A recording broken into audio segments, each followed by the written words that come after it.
guest is Steve Adams. So, Steve, I was doing a little bit of looking into your profile, and it looks like you're an author of not one but two books.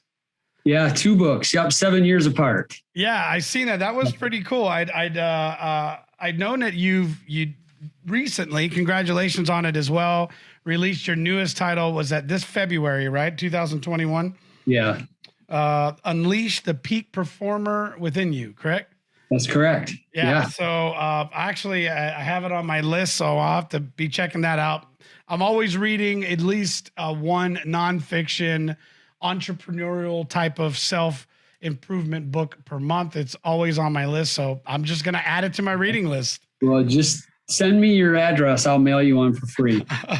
Well, awesome. So looking into it a little bit, as I was looking into your background, pretty interesting stuff. So started in the banking industry in 1986, right? So it looked like you had a total lifespan in the banking within about 16 years and started into the entrepreneurial side of your life in 1996. That went on for, was it 21 years to 2017? Right.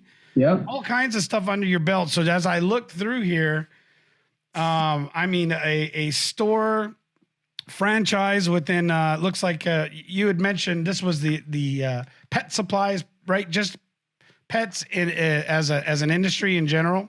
Yes, that's correct. Yep. Very big. Go ahead, Steve. I'm sorry. No, it's a very big industry. It was huge. It was, when I left, it was like $71 billion industry. Yeah. It that still blows me away, but you know what? Babies, pets. Yeah. It seems to be a never dying industry for sure. Correct. But I mean, just the list goes on. Managed $1 billion syndication portfolio, took your company to over 44, looks like 44 stores in 6 states with 800 employees.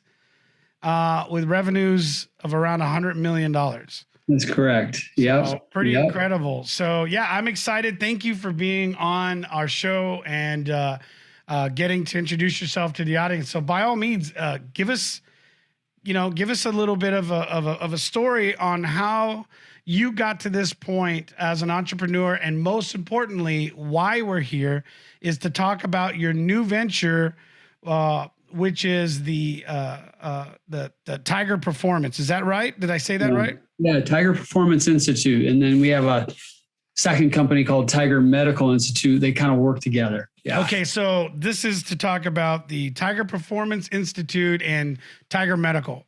That's and correct. We've spoke a little bit about this. I find it incredibly intriguing and interesting, especially because you're helping people like yourself after the years of damage and what you did to your body, the stress, and what you found. So, yeah, tell us how you got to this place, and then let's get into a little bit more about Tiger Performance Institute. Well, I'll start back when I was leaving college, and then, if I go too long, just jump in and ask a clarifying question. You're good. But, yeah, I mean, I grew up, essentially, my dad grew up very poor. He was one of 6 kids. He was the fourth kid and the first one to graduate from high school. Went away to the Army, met my mom in Alaska. Her dad was an Air Force guy. And so I grew up lower middle class. And then as I was in my high school years, we became kind of solidly middle class. And when I went off to college, I was one of the few in my family that even went to college. Everybody went and worked at General Motors, which is what a lot of people do in Michigan. Not as much now, but back, in the 60s, 70s, and 80s, that was still true. And so, from the time I was a little kid, I mentioned this in my first book, a story of how when my dad was putting the plates on his pickup truck from 1970, and the reason I remember it was the only year Michigan's plates weren't blue, they were yellow. So I remember that. And I was about as tall as the tailgate to the truck. And he was putting it on. He looked over at me, he goes, "You're not going to work in that GD shop. You're going to make money with your brain." And so my whole childhood, I was going to go to college. And so I did. I graduated from college with a marketing degree, and then I got my MBA in finance. And I kind of did what I thought I was supposed to do. And that was go work at a big company and retire after 30 years. And I got 8 years into it, had a lot of success. And I just was dying on the inside because I had a habit of reading. I was growing, and who I was becoming on the inside was bigger than the opportunity I had in a regulated industry. Nothing wrong with the industry. It's vital. It was becoming increasingly not for me. And I had a wake-up call a couple of years before. I was sick for a year. They didn't know what was wrong with me. Woke up numb to my chest on a trip to Hawaii with my wife. This was before we had kids. And when I got through that after a year and found out it was just some kind of a infection that I was able to get over, I was like, I'm never playing it safe again. I'm going to strike out on my own. If I'm smart enough to, do $500 million of new loans in my career, I'm smart enough to make money on my own. So I did. And so in 1996, I quit my job. I was 32, making six figures in 1996 dollars. It was a very lucrative career. With a 6-month-old and a 2.5-year-old, we left our hometown and we moved to Appleton, Wisconsin to start our first store. And that's when all the stress began. And, we didn't make money for the first few years. I made a lot of mistakes. 8 or 10 years into the deal, I wanted to have a $100 million company when I started. 10 years in, we were doing 3.2 million. And I just had a failure in real estate because my business partners that I did this with were real estate developers. And we had a major project go upside down on us.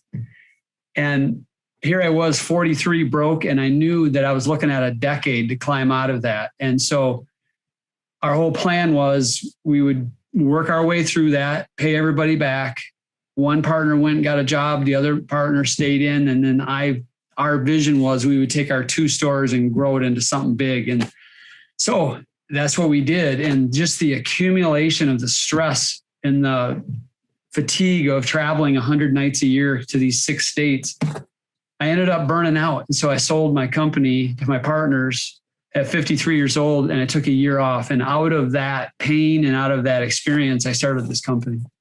So there was a couple things that you mentioned, you're right. 1996, $100,000 at this particular time. If I did my math right, when I was talking about this at one point, was close to about $250,000 to almost 300,000.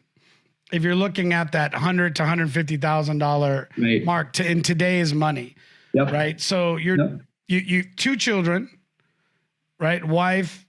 This is a very comfortable life. So one of the things that I'm interested in, and what specifically drove you to say that I'm in a position where I am on top of the game, my game, I'm respected, I'm successful. Your neighbors, your friends, your family, you're crazy, right? For making a decision to step away from comfort. You're crazy. What drove you to that next step? I'm really curious. Well, one of the things I could see on the horizon was I was moving into where I was going to be part of this path to be in the C-suite eventually at this bank. And I was observing the lives of those people, and great people, but the bank owned them. Yeah. And I wanted to have an unconventional view toward time with my kids and my wife. I love travel. I wanted to see the world. And I also have a highly missional side to me. I founded a micro loan nonprofit that's still in existence today after 15 years. And oh, wow. Okay. We've worked in about 10 or 11 developing nations. And so, and I also watched my dad. The other thing that I watched him kill himself for General Motors. And then when he got to a certain point in his career, they put him out to pasture. And I saw the bank do it to other guys in their late 50s. And I thought, that's just going to be me 25 years from now. So I'm not going to sell my soul to this. And even if I make less money, I probably, even today, would probably be worth more if I stayed in banking, because when you move up into those executive ranks, it's pretty phenomenal, the wealth that you can accumulate. It's almost like a 10-year type of a role. Once you're in, you're in. Yeah, well, yeah, but for me, it probably would have been, if I had stayed in much longer, I would have stayed in until I was 60, probably. And I'd be just now thinking about leaving. But I just looked at all of that and went, you know what? I want to live a life of significance, not just success. And so that's what drove me. And even though the path was much more difficult, I met amazing people we'd have never met. We had experiences we never would have had. And one of the things that we did as a family that I probably could not have done, I know I could not have done, was we went to all 30 Major League Baseball parks together as a family. Oh, wow. My son was a baseball fanatic, and my son actually was a left-handed pitcher in college. So he was totally into it. And so my daughter and wife loved it, because we would plan a tour of the city wherever we went. And so we saw America together as a family and took lots of time off to do all of that. And so that's just one example of what I was able to do because I made that decision. So when you think about what was the spark, Steve, that drove you to that. Yep. Because you make mention now, there wasn't, you would have financially, you could have been, and probably would have been, in a very strong position. So you have a hunger and a drive, but as you were starting to recognize your health and your mental health and your marriage health and your spiritual health, tell me more about this, because this had to start right around this time, right? That brought you to where you are today. Yeah, it did. I'm a man of faith. And during that year where I was sick, that really got my attention, because I'm 28 and I'm a former college football player, and I can't even walk 20 feet across a room without sitting down. That's how fatigued I was. So, when I came out of that, I thought I've got to live a life on purpose, not just for me. And so, that was definitely a spiritual decision. So to leave all of that, because I placed my faith and trust in that more than the world and what I could get from money. If I just knew that if I needed to, I could go back in the industry if I needed to. Yeah. You know what I mean? So in many ways, it wasn't that big of a risk. I would at 32. Now, okay. If I was making that decision today, that'd be a lot bigger risk. But so that was part of it. So don't give me too much credit. But no, that's fair. That's fair. Yeah. But it was a huge decision though, because we literally did uproot from friends, family, everything that was important to us. Well, I mean, and that's something that I think a lot of times is underrated and is not really thought of, because for many families that's extremely difficult. And what I have found in my experience is that is truly a breaking point where it's a no-go for so many that have incredible potential to grow and have an incredible offer or value that they can bring to a market or the world, right. But they're afraid to leave an area of comfort. And many times it doesn't have to be a job. That could be a community, a church, a family, right? And their fear does not allow them to step out of that small space. So, can I give you a couple of stories that I think that will highlight? Absolutely. I think these will highlight the incredible payoff and blessing from making this decision. So the first one is work related. When I had my company. I did not build $100 million company. My team and I built a $100 million company. Okay. So, I don't ever listen to somebody who gets on one of your shows and says they did it by themselves, because they don't. Yeah, no, it's impossible. One of the things that I was always a student of was leadership. And so I've read, if it's been written about leadership, I've probably read it in the last 30 years. And so I had a process and a system from the very first weekend of my very first store until I left, where I was multiplying leaders all the time. And this one young lady in Birmingham, Alabama, we acquired some stores down there. And this young lady, I won't use her name because I don't, she may be more private. And so anyway, I saw her and her pants were hanging down. She was not well kept. She had so much potential. She was making $7 an hour, minimum wage in Alabama. And this would have been 2009. But there was something about her. I just said, you have a lot of potential. And I want to have coffee with you. And I did. And I said to her, I later found out she was living at home with a mom who was conditioning her to think poorly. And she'd always lived with her mother. She was probably 26 at the time, 25. And I said, do you have a personal growth plan for your life? Do you have goals and all of this? And she said, I don't have nothing. I'm trying to make it. So I said, if you will commit 100% for 1 year, I'll put you in our leadership program. So I did. And 5 years later, she moved to Virginia and ultimately was running our entire Virginia market. Wow. The same woman. Same woman, 5 years later, left her mother, went on her own, found a relationship that they're together now in Virginia, the city they love being in DC. Wow. And she ultimately left the company after I did, and now she has an even better job. Wow. And there's so many stories. One of my very first stocker I ever hired is a medical doctor in Wisconsin. Huh. And so I look back at these stories and all of these stocker. A stock, yeah. like a warehouse stalker. That's right. Yep. And we taught him a bunch of stuff. And now he's he's probably about 45 years old now. He's a doctor. And there's Rigo, I got hundreds of stories like that. And they're so worth it to me. And I bet. Another story with my nonprofit, there was a young man who was living in Syria at the time. I can say this because I'm not going to use his name for his protection.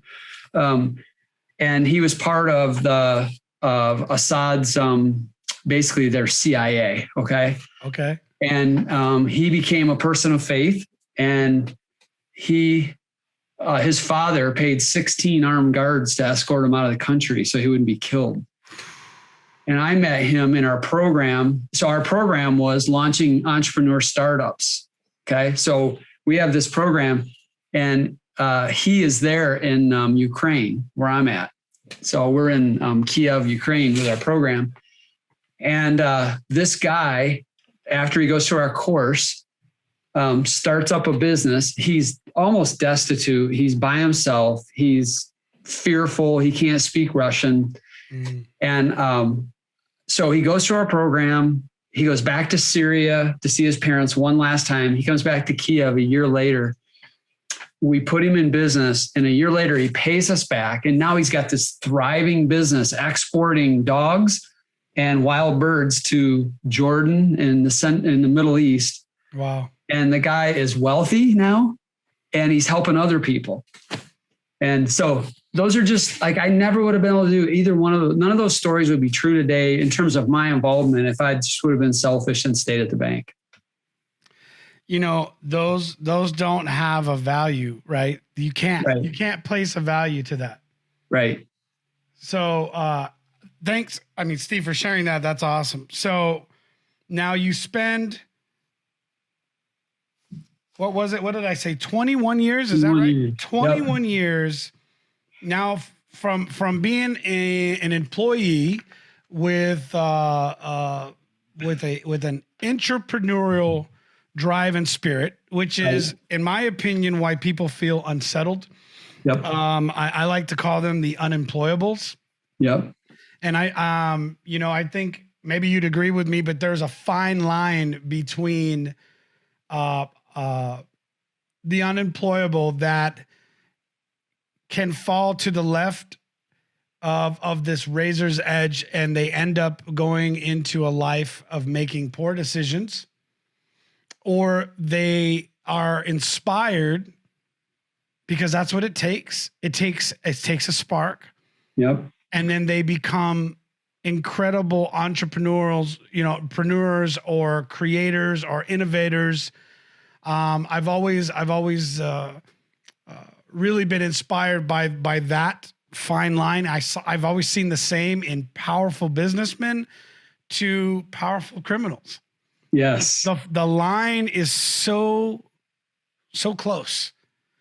And so you go from an entrepreneur to an entrepreneur.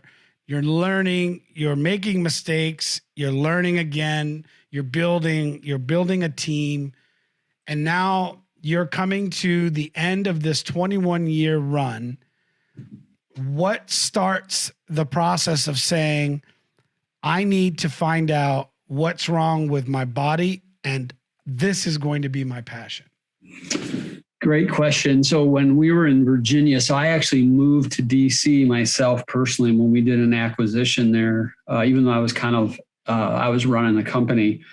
It was a high profile deal. We were taking a fairly significant risk. We were buying stores that were losing a couple of million a year. But we kind of got a sweetheart deal. So the whole deal was, could we turn them around before we spent more than what we should have? Right. And so I jumped in with both feet, and I was already starting to show signs of burnout when I went, and the getting away from our friends and family and our church and my support network, and taking on this massive undertaking where I had to can like 100 out of 120 employees in the first 90 days and, start over, because we had a phenomenal culture of service, and that's what was going to turn this around. And we did it, and we grew 30% a year for 3 years straight. Wow. In a business and in retail, if you get 5% positive comps, you're good. So it was working. But at the same time, we also contracted with an NFL quarterback, the Redskins quarterback at the time, Kirk Cousins, to be our celebrity endorser. And I was expressing to him that I was really, my son had a challenge with ADHD and anxiety, and he was in college and he wasn't thriving. And I was increasingly having difficulty being productive, and I was kind of numb emotionally. And because of the travel, it was putting a huge burden and strain on my marriage. And so I knew, I told somebody one time, I felt like I was going down the rails of a railway, and the tracks were getting wider and wider, and my legs are only going to be able to stay on for so long. That's like the now metaphor I can give you. And Kirk told me about a neuropsychologist in Grand Rapids, Michigan. And I went to him, and he uses neurofeedback. He uses heart rate variability, these two kinds of modalities. My son went from a 2.2 grade point to a 3.8, turned his life around. My son is one of our premier coaches now for our company. Oh, that's incredible. And he totally earned it. There was zero nepotism. He actually worked with the Redskins one summer working for this guy. So that's kind of what started it. And so when I got on this guy's program and I started realizing that I could feel different, I realized something really was wrong. And he also told me in my assessment that if something didn't change, I was 53, 52. He goes, I don't know if you're going to be around when you're 60. He said, you're so tapped out. I'll explain later if you want, but your autonomic nervous system, your sensory system that keeps you in balance is so maxed out that it's not good. And you got to do something about this. So I did that for a year. That also coincided with when we worked through we had a setback 10 years earlier where we had to pay back a large sum of money on the real estate side. And we got that done. We finished paying it off.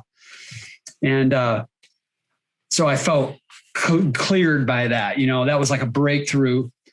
Was I got to the end of 2017, I just realized that I'm fried. And if I want to keep my marriage intact and if I want to keep my health intact, I need to do something different. So I resigned, and I sold my shares to my partners, and they continue to do great. And I took a year off, and I went through a whole process of doing what we teach now with a doctor and rebuilding myself. And as I got better, I got so much passion back, and I realized this is what I want to do with my life. I want to help people who have gotten there get out of it, but I also want to help high achievers, whatever realm they're in. I want to help them never go there. and really just help people who are already successful make that runway longer for them so that they can do what they do longer and better and enjoy more time with their kids and make more memories. You know, something that kind of came to my mind, and we've talked a little bit about it, and I would definitely I would like for you to share a little bit more about,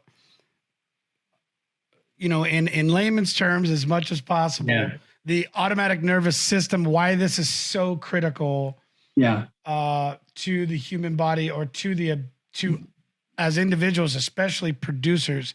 Now, you've made a couple comments into high producers, and this makes sense because if you are a high producer, if you're in that realm of business, it's very difficult to explain to others that aren't engaging at that level.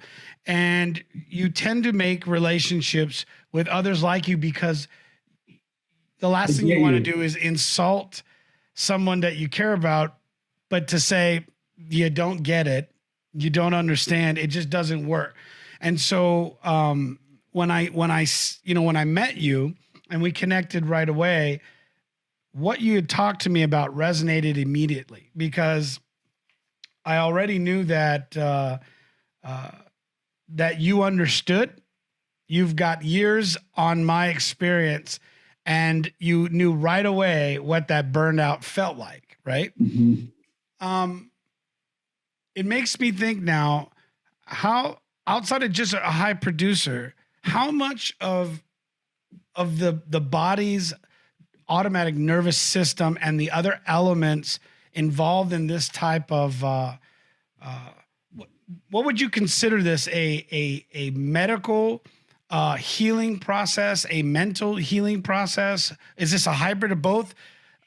I'd like you to explain that one, but for the main question is, are those folks stuck right now, possibly in a place where they can't get out of a mid-level producing life, and they maybe don't have the drive or don't understand why? And could this be a reason for it? That's such a really good question. You're made for this, Rigo. You're good. Let me break this down and keep it simple. The answer is yes. This is primarily a medical reset, but there is a mindset element to it. And the reason that so many people, I've seen a statistic today, I was reading, up to 80% of people who are high achievers are in some form of burnout already. Mm-hmm. Okay. When I was researching my book, 77% of Americans experience stress to such a degree on a daily basis that they experience physical symptoms. And think about what's going on in our world. The pace of change, just from a culture standpoint and technology, is incredible in 2020 compared to 1995. And so we're being asked to adapt every decade faster and faster and faster. That's just a fact. We all know that. Not sooner, right, Steve? It's not sooner, right? And not sooner. Yeah, and you've seen what COVID has done. It's every trend that was out there, it just sped it up. Yep. So now you got to adapt even faster. And then also with the advent of the iPhone in 2007 and the digital, ushering in the digital culture, now we have this crazy expectation of being always on, always available. We're always looking at these stupid things, and these emit blue light, which puts our brain in hyper alert mode just automatically. You have, people looking at social feeds and their perfect lives, and then they start ruminating on why theirs doesn't measure up. So there's all these factors that cause our body to go into stress response. Okay. So that's one level. Second level is, unlike animals are one-to-one with their environment. You know what I mean? If somebody knocks at the door, your dog gets up, barks, and you open the door and it's okay, and they kind of shake, and then they go sit down and they lay down and they're asleep in 5 minutes. Yep. We don't do that.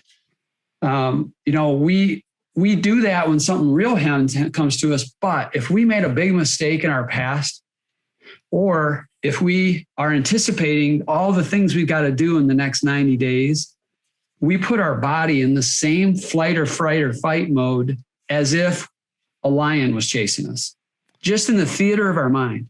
Okay, let go into that a little bit more for me. Yeah, okay, I will. So the autonomic nervous system, what that is that's the system that keeps you alive. Okay. It beats your heart. It makes your breath go, in and out. It dilates your eyes. It causes your muscles to contract or to relax, all these automatic functions. Okay. And it's really the system that is sensing your environment and keeping you in balance with it at all times.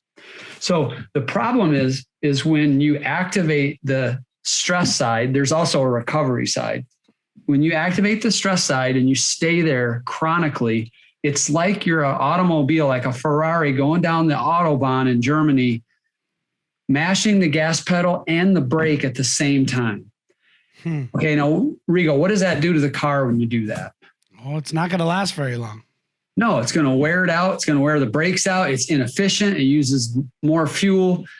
And your body is the metaphor there. Okay. It's the same with your body. So you're literally stuck with the brakes on. So what we want to do is get your nervous system working for you rather than against you. So for so many people who have been in this stress for so long, this chemical thing is going on in their body, and it's literally going to cause them to have chronic disease or death in the future if they don't learn to break that. And so that's very simply what we teach people how to do, is how to break that process at will. It's amazing. So, I mean, my mind is thinking of things, and in your opinion, and I mean, this is just as an opinion. Sure. But would you say that the advance of technology, the continuing pressures of our environments, the stressful situations that we're putting our bodies in, I mean, you're telling me that the stress that I experience as an entrepreneur, as a business owner, as an investor, is the same stress. My body's DNA doesn't know the difference between I'm getting up in the morning looking at my stock portfolio versus being chased by a saber tooth. Essentially, yes. Maybe not as intense in the moment, but well, it depends on what day of the stock market. Correct. Yeah. Right? Like last March. Yeah. Right. You were saying it correctly. Yes. And it's literally sowing the seeds of your future demise. And listen, everything I'm saying here is been medically reviewed I have a board of 3 doctors on my team, and I've got a doctor who works in my team. And so I'm not a doctor, but everything I'm saying is, meets what they're saying. And so, yes, the big thing about stress is you can't ever stop it. You're always going to face stress. Yep. What you can do is redefine your relationship with stress. Okay. And so that's what, we have 3 main programs. At the very foundation of everything we do is we teach people how to self-regulate through stress in a way that is adaptive, that builds in recovery, and that balances them. You can't avoid stress. What you can stop doing is letting it control your life. You can break it at any time. Now, what about identifying these things, Steve? Because many of us, I, for one, until I started looking at the DNA of my blood makeup, I didn't realize that stress can be identified very clearly when analyzing your blood.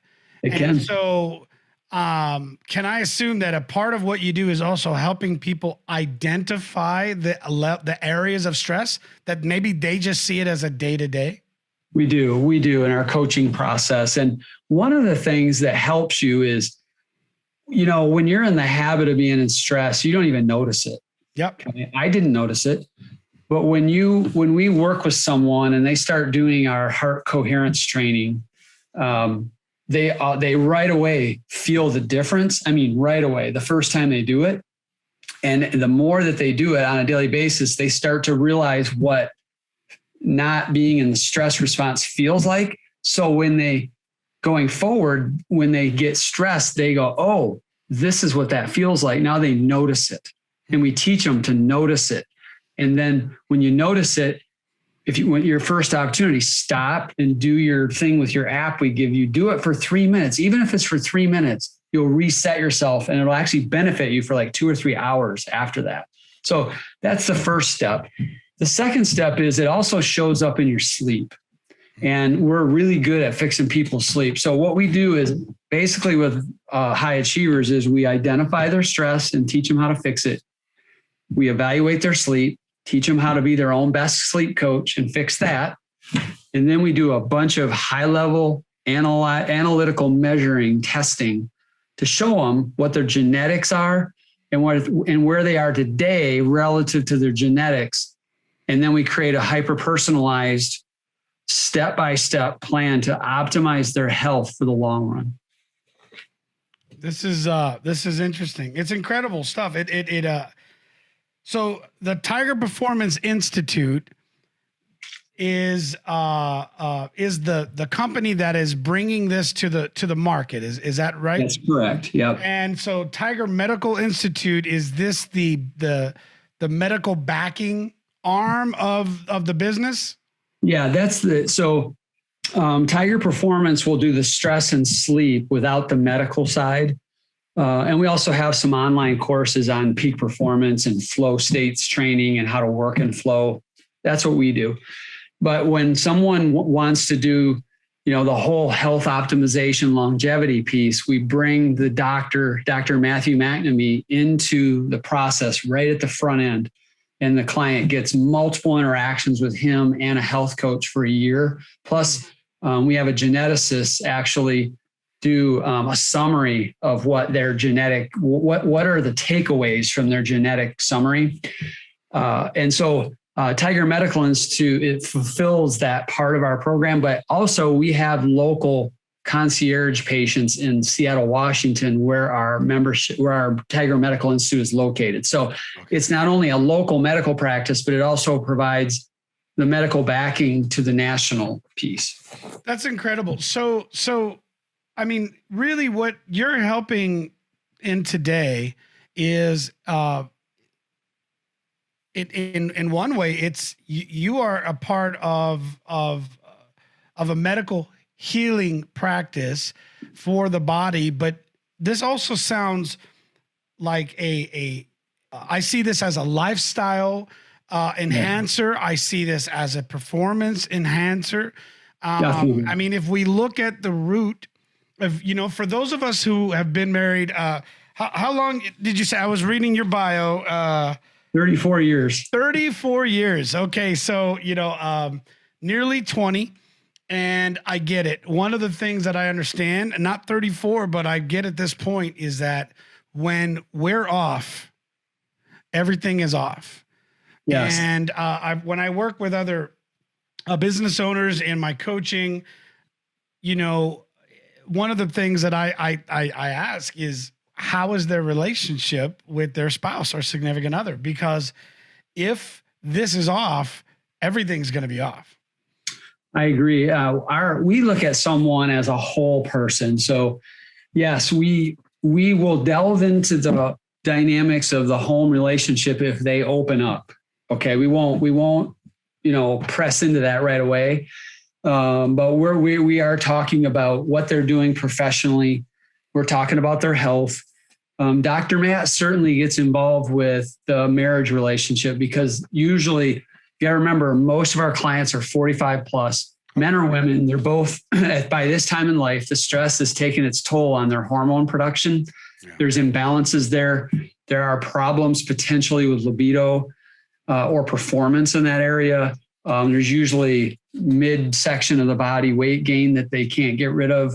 There's exhaustion, there's lack of sleep. And so all of this stuff is related. So you're talking weight loss, sexual performance, yes, energy, mental performance. I mean, we are. And we're also, the part we're most excited about, Rigo, is our doctor is completing a high level medical certification where he'll be one of the very few people. Well, there's only going to be 2 others in the whole state of Washington, but there just aren't many of these in the world where he can evaluate as part of our program your risk profile for neurodegenerative disease. So dementia, memory, and Alzheimer's.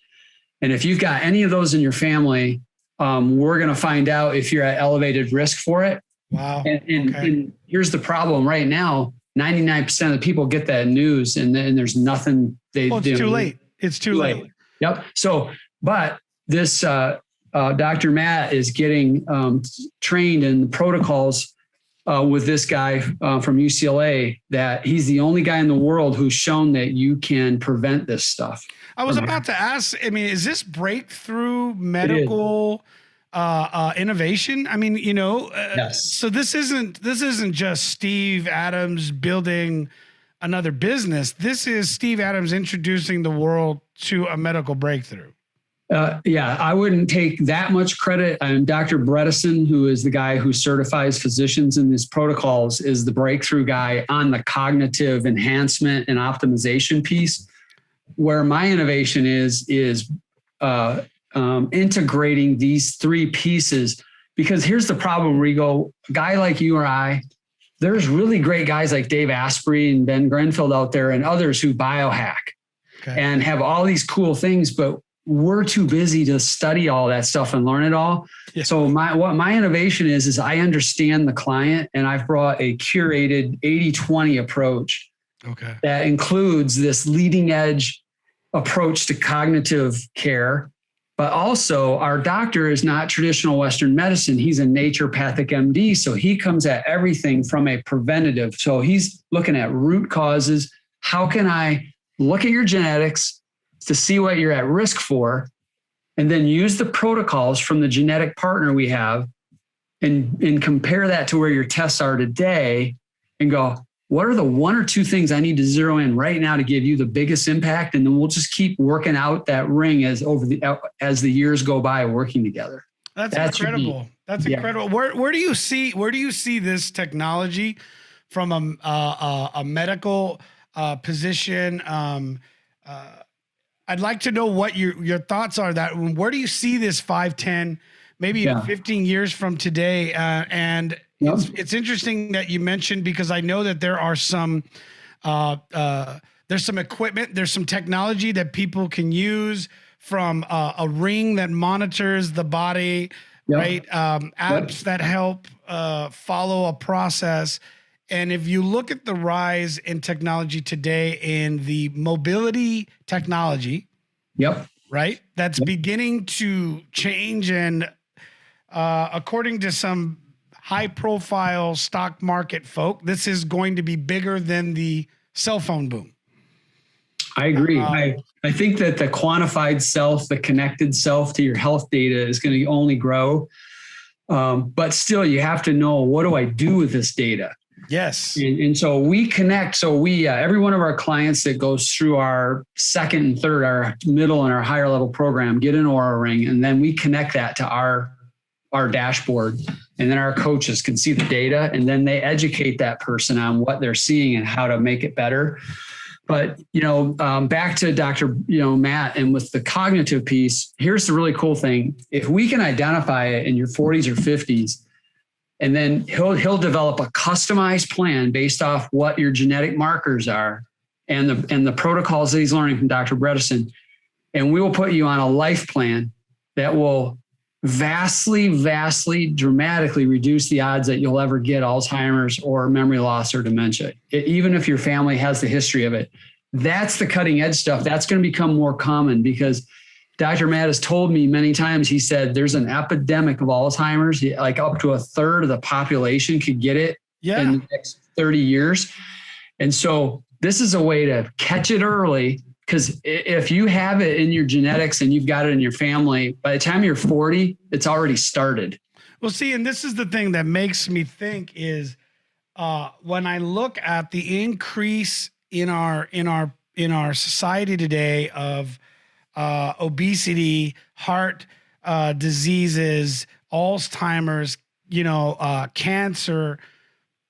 like never before are we seeing this in our world and our society, Right. as we have this massive increase in all these other areas, technology, Wealth. and wealth, and the ability to create wealth, Yep. entrepreneurship on a rise. And I wonder how much of this, as you explained earlier, this flight or fight, and the amount of time in with blue screen, messing with our, how did you put it? The hyperactive mode, is that right? Messing with our hyperactive mode within our neural positioning. How much of this is related to this increase in disease? Well, I mean, I got the data. It's in the CDC. I got research in my book that when you read it, you'll see it's in there. When someone has, so a measure of how stressed you are over the decades is your heart rate variability score. A Harvard doctor that I researched said it may be the best overall biometric on your overall health and well-being. Stress and poor eating and poor sleep and too much screen time will all lead to suppressing that HRV score. And all HRV score is a measure of the timing differences between heartbeat to heartbeat. And very simply, you want as variable and flexible and high a score of HRV as you can get. So let me kind of put it this way. If you have a good HRV score, you're like a flexible rubber band. It'll stretch no matter what life throws at you. Okay. If you have a poor HRV, low HRV score, it's like a brittle rubber band that snaps as soon as you pull on it. And the problem is low HRV is correlated with 9 of the 10 leading causes of death in America. Low HRV is correlated with mental health, anxiety, and depression, and PTSD. And so it's all of it, Rigo. It's too much screen time. It's too much stress. It's too much frantic pace. It's eating a crappy Western diet. It's not sleeping well. And all of that just compounds. And that's why there's an epidemic of this stuff. And what we do is we systematically decouple you from all of that. We get you on an eating plan based off your genetics. Example, my genetics, I found out that I have a double negative marker for starch. So potatoes, rice, bread, and pasta, if when I eat it, it doesn't break down, bad bacteria gets to it, it inflames my body. It was the root cause of my reflux. 25-year problem. Dr. Matt solved it in 4 months because we knew specifically what was causing my problem. Okay. The other thing I learned was my exercise had to radically change. I have one unique marker for cardiovascular inflammation. So I have a marker I'm the kind of guy that drops dead on a treadmill. And I was running half marathons. So you're the healthy guy that no one understands why they just drop dead. Right. And if I would have kept running half marathons, Matt said very likely that would have happened to you at some point in your life. So I radically changed my workout plan. Now I only do brisk walks. I can't do high interval training. I can't do long distance. All I can do is walks, cycling, hiking. And he said, weightlifting is a really good one. Still do that. But he goes, you need more meditation and yoga because you're naturally a person who's wired high genetically. Yeah. And we got to fight inflammation at every level. So meditation and anything to calm me down is going to be anti-inflammatory. So that's the specificity you get when you go through this process. Wow, that's incredible. So Yeah. where can the viewers find out more about Tiger Performance Institute and the Tiger Medical? The easiest thing to do is just go to our website, tigerpi.com. It's tigerpi.com. P as in Paul. And right middle of the website, it says book a free session. And you'll get to talk to me for the time being until we get overwhelmed, and then it might be somebody else. But you get to talk to me, and then I can explain all of this in a discovery call. Awesome. So do you have no pressure to buy? I'm very educationally oriented. So do you have any groups, any maybe Facebook groups that people can join to be a part of a community and learn more? Yes, it's called the Peak Performers Biohackers Group. So Peak Performers Biohackers group on Facebook. And you can also friend me, Steve Adams, on Facebook. And I can invite you over into that. We have about 560 people in that group. I just started a couple months ago. That's and awesome. I'm starting to put some good content in there that people can learn from, just to kind of take their journey the next step. That's incredible.